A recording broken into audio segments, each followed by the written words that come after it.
Jätkame saatesarjaga Ukraina sõjast ekspertidega. Meie tänaseks külaliseks on PPA kriisijuht Egert Belitšev. Tere, Egert! Tere! ÜRO andmetel on viimase paari nädalaga Ukrainast sõja tõttu lahkunud üle 2 miljoni inimese ja tegemist on Euroopa suurima põgenike kriisiga pärast teist maailmasõda. Kui suur hulk nendest miljonitest on praeguse seisuga Eestisse jõudnud? Tänase seisuga on Eestisse sisenenud meie teada juba üle 10 000 Ukraina kodaniku ja nende pereliikme. Ehk siis jah, sealt hulk küll soovib liikuda edasi teistesse siis riikidesse, meie naaberriikidesse, näiteks Soome või Rootsi. Aga suur hulk nendest ikkagi jääb ka Eestisse. Ehk siis, et suurusjärgus 8000 on sellised, kes otsivadki turvalist paika siis Eestist. Mida me nende inimeste vastuvõtmiseks siin teeme, mis on meie tegevused piiril, mis on meie edasised tegevused erinevates piirkondades, linnades, asulates?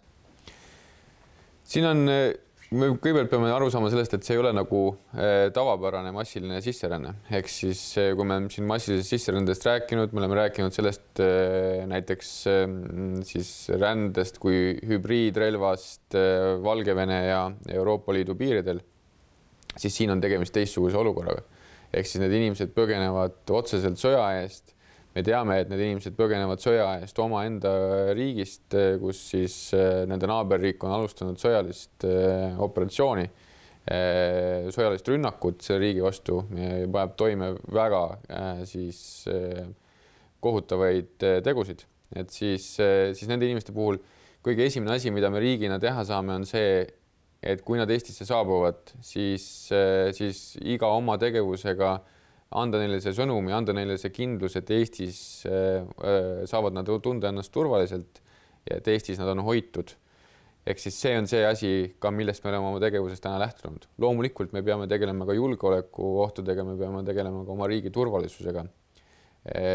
Aga esimene asi, mis puudutab siis Ukrainast tulevaid põgenikke, siis meie esimene ülesanne on tagada neile see turvatunne siin riigis. Ja sellest tulevad erinevad siis tegevused nii meie sisepiiridel riigis sees kui ka kõik järgnevad tegevused nende inimeste suunal. Mis need tegevused on? Me oleme inimestele andnud viibimisaluse, nüüd on ka see ajutise kaitse võimalus. Mis me neile pakkuda saame? Ja kõige esimene asi põhimõtteliselt esimesest päevast, kui sõda Ukrainas pihta hakkas, siis omalt poolt tegime kõik sellest olenevat, et nende inimeste liikumist ja Eestis sisenemisest teha võimalikult kiireks ja lihtsaks. Ehk siis oma üldkorraldusega oleme tekitanud olukorra, kus Ukrainast saabuvad Ukraina kodanikud saavad Eestisse siseneda ilma selleks viisat omamata. Ehk siis põhimõtteliselt kõikidel Ukraina kodanikel, kes Eestis kas viibivad või siia saabuvad, on Eestis olemas viibimisalus. Loomulikult see on esimene samm. Nende inimeste jaoks on vaja ka siis järgnevaid teenuseid. Ehk siis paljud inimesed, kes siia saabuvad, tulevad oma lähedaste ja tuttavate juurde, mis ongi kõige parem ja lihtsam viis. Eks nendel on olemas juba toetusvõrgustik ka siin riigis. Nendel inimestel, kellel ei ole seda toetusvõrku, me peame tagama ka selle, et need oleks olemas elukoht, mille eest vastutab siis Sotsiaalministeeriumi haldusala ja loomulikult pakkuma kõiki neid teenuseid selleks, et inimesed saaksid oma eluga toime tulla. Aga neid erinevaid asju on palju.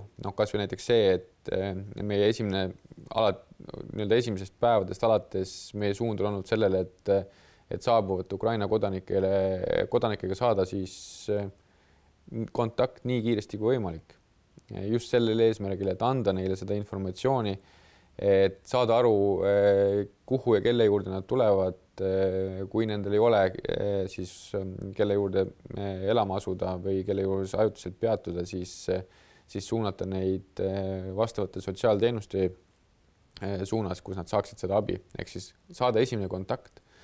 Rääkida nendega sellest, mis on Eestis viibimise ja sisenemise tänased võimalused, regulatsioon, kuidas nad saaksid siis ka tööle asuda, mis on need võimalused, anda võimalikult ka kontaktid selleks, et kust küsida täiendavat infot. Ja kõige olulisem, anda seda turvatunnet, sest me teame, et need inimesed on tulnud sõjast, sõjapiirkonnast ja see on nende jaoks kõige olulisem, et nad tunneksid ennast turvaliselt. Mis selle sõjapõgenikega tegelemise protsessi juures kõige keerulisem koht meie inimeste jaoks on? Meie inimeste jaoks ongi keeruline see, et need inimesed tulevad selle taustaga, nagu nad tulevad. Ehk siis meie tänastel põlvkondadel ei ole kokkupuudet otseselt sõjaga. Meie Euroopas siinses piirkonnas ei ole juba aastakümneid olnud ühtegi sellist sõda sellise ulatusega. Ei ole ka sellist rännet olnud, et kui inimesed peaksid sõja eest põgenema, et siis meie inimeste jaoks kõige keerulisem ongi see, et need inimesed, kes meile siia saabuvad, nad on ka emotsionaalselt ja vaimselt keerulises olukorras, kus nad on ära pidanud põgenema oma kodust, mis on kõige turvalisem paik maailmas, aga seda täna nende jaoks ei ole. Nad on pidanud maha jätma oma pereliikmeid, näiteks pered on jätnud maha isad siis sõjapiirkonda, mis on nende inimeste jaoks keeruline ja meie inimeste jaoks on oluline just selles hetkes tekitada seda turvatunnet, seda tunnet, et sa oled hoitud, et meil on olnud erinevaid algatusi, kuidas seda tunnet tekitada ja ma arvan, et meie inimesed täna piiridel riigis sees on sellega saanud hästi hakkama. Ehk siis, et meie inimesed on võtnud selle hoiaku, et me abistame, me aitame ja me tekitame seda turvatunnet. Kas või näiteks seesama kaisukarude jagamise aktsioon, mida alustas Lääne prefektuur väikesest ideest anda lastele, kes on emotsionaalselt keerulises sellises olukorras, see väike lohutus, mis on mõjunud nende lastele hästi ja mis iseenesest aktsioonina on paisunud üle riigi, et kogu riiki on ka see aktsioon ühendanud selles osas, et neid kaisukarusid tuleb täna PPA-s väga suurel hulgal, mida me saame nendele lastele jagada. Ehk siis sellised väikesed asjad, mis meile võib-olla ei ole väga nagu sellised siis koormavad, aga sellele ühel perele võib olla väga oluliseks siis turvatunde tekitamise kohaks. Me ei saa enam Ukrainast rääkida kui 40 miljoni elanikuga riigist, seal on lihtsalt nii palju neid sõjapõgenikke, aga samas see on ikkagi väga suur riik ja paraku ei ole praegu näha, millal see sõda seal lõppemas on. Et kindlasti neid inimesi tuleb veel. Me ei tea, kui palju neid on, aga küsime siis niipidi, et mis on meie võimekus neid inimesi Ukrainast vastu võtta ja nendega tegeleda, mis on see reaalsus, milleks me peaksime valmis olema? See reaalsus võib meie siis ettevalmistust või ootusi ka ületada. Ehk siis täna juba on saabunud miljonid inimesed Euroopa Liitu. Meie ettevalmistused riigina, ja ma ei räägi siin ainult PPA siis tegevustest, aga meie ettevalmistused riigina on olnud, me oleme arvestanud umbes 100 000 inimesega. Need 100 000 inimest ei ole siis sellised, kelle ei ole üldse mitte mingisugust kontakti Eesti riigiga. Me oleme eeldanud, et suur osa nendest inimestest, kes Eestisse saabuvad, on sellised, kellel on varasem kontakt või on lähedased või on tuttavad või on sugulased Eestis. Ehk siis nendel on mingisugune põhjus ja mingi toetusvõrgustik Eestis juba olemas. Aga me peame ka seda aduma, et see on selline esmane ränne. Ehk siis, et tõepoolest Eestisse suunduvad kõigepealt need inimesed, kes tunnevad Eestiga mingit sidet või kellel on Eestiga mingisugune side. Aga kui see olukord jätkub pikalt, inimeste kodud saavad hävitatud, inimeste elud on sõjategevuse tõttu ohus, siis need rändenumbrid võivad suureneda ja ühel hetkel tekib ka see surve, kus suur hulk neid inimesi, kellel ei ole Eestiga mitte mingisugust kontakti, vajaksid siin siis turvalist paika, kus elada. Ehk siis me oleme arvestanud, et see suurusjärk võib olla 100 000 inimest, aga see võib selle olukorra jätkumisel kasvada ka kordades suuremaks. Loomulikult siin on väga paljusid Euroopa Liidu liikmesriike, kuhu Ukraina kodanikud saavad siirduda ja kuhu saavad elama asuda. Ja ilmselt siin tuleviku perspektiivis tekivad ka küsimused siis ümberpaigutamise osas. ehk siis, et ühele liikmesriigile ei tekiks võrreldes teistega siis ebamõistlikult suurt koormust. Aga eelkõige tuleks lähtuda sellest, mis on kõige mõistlikum, ehk siis Ukraina kodanikud liiguvad nendesse riikidesse, millega nendel on mingisugune side, kus nendel on olemas juba vähemalt mingisugune võrgustik ja nii-öelda siis kohapealne toetus. Kuidas meie inimesed, kes piiri peal sõjapõgenikke vastu võtnud on, sinu hinnangul hakkama saanud on? Minu arvates on meie inimesed saanud väga hästi hakkama. Meie ülesanne Politsei- ja Piirivalveametina on tagada Eesti riigis turvalisus. Aga selles olukorras me peame tagama ka seda, et me oleme empaatilised nende inimestega osas, kes siia saabuvad. Ja täna meie inimesed on näidanud seda, et lisaks sellele, et me tagame turvalisust, tagame riigi julgeolekut, suudame me mõista neid inimesi ja suudame neid inimesi aidata vähemalt selle hea sõna või hea teoga, mis aitab neid saabuvaid sõjapõgenikke, kes on oma siis kodudes pidanud põgenema või jätma maha oma pereliikmeid, aidata just nendel tunda seda turvatunnet ja seda tunnet, et nad tegelikult saavad Eestis olla turvaliselt. Ja selle eest ma tahan igale politseinikule, igale ametnikule, igale vabatahtlikule, igale koostööpartneritele, kes selles olukorras on oma siis töötunni panustanud, öelda suured tänud. Te olete olnud suurepärased ja jätkame edasi. Aitäh, Egert! Aitäh! Lõpetuseks vaatame teisipäeva hommikust Kristi Raidla reportaaži Ikla piiripunktist.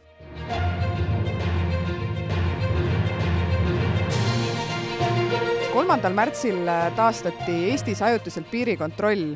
Täna on 8. märts, piirikontrolli 6. päev.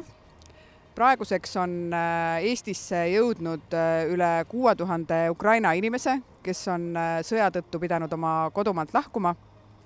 Meie oleme tulnud Ikla piiripunkti, et vaadata, kuidas siin töö käib, mida meie kolleegid siin teevad, mida nad näevad ja kuidas ennast tunnevad. Mida te teete siin piiril? Kuna on kehtestatud piirikontroll, siis oleme siin, et kontrollida sõidukeid, inimesi, dokumente, statistikat pidada ka ukrainlaste peale, kes siis sõja eest põgenevad.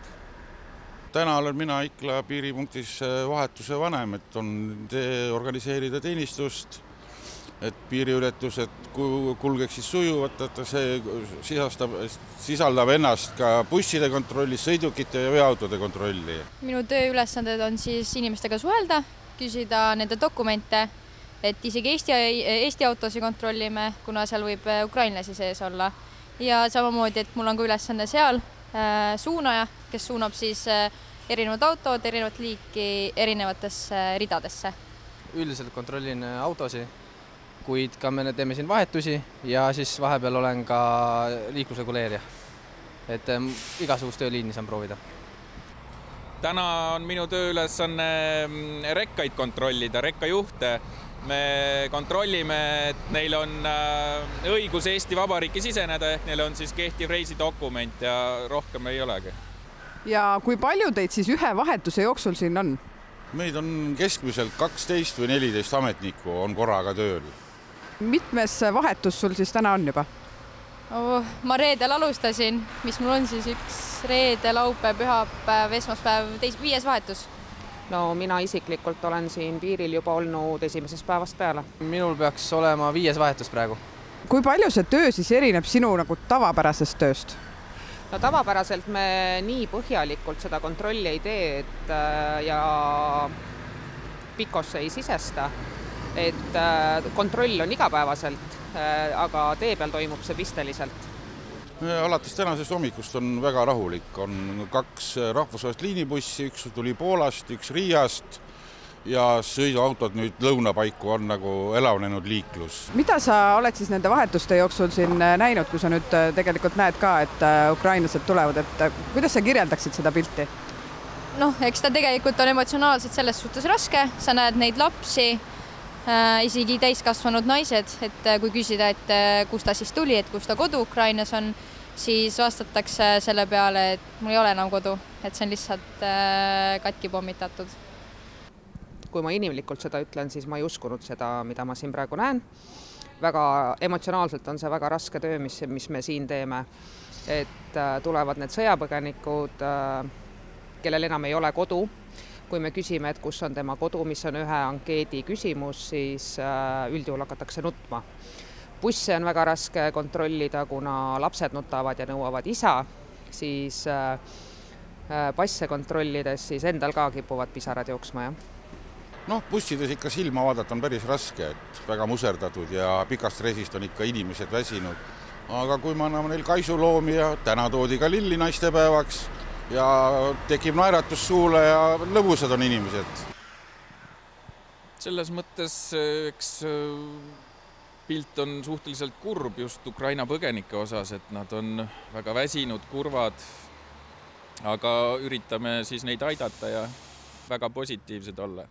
Teha neile see Eesti Vabariiki sisenemine võimalikult kergeks ja meeldivaks.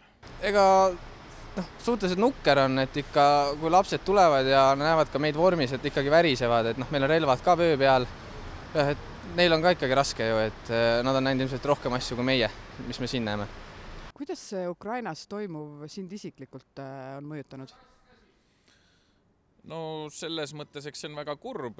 Mul on endal ka tegelikult Ukraina juured. Mul vanaema oli ukrainlane, et elan ukrainlastele väga kaasa ja olen loomulikult annetanud Ukraina jaoks.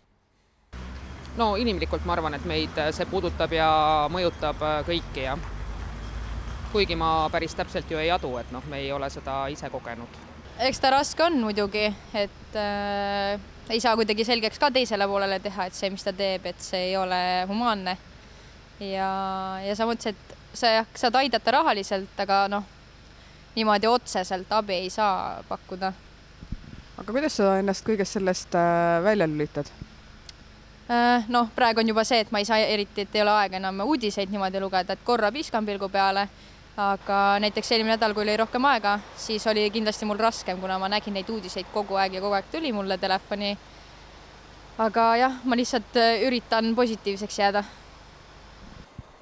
No eks see info väljas, kui nüüd sõda algas, siis ma olingi praktiliselt internetis, vaatasin sündmusi, nüüd juba ütleme korratunnis ainult vaatan, eks mind ikka huvitab, mis seal toimub, aga saame hakkama. Elame ukrainlastele kaasa. Seda rasket tööd tehes välja lülitada väga raske, sest homme peab jälle tulema ja sa oled jälle selle sees, et pered väga kannatavad meil kodus, kes ootavad.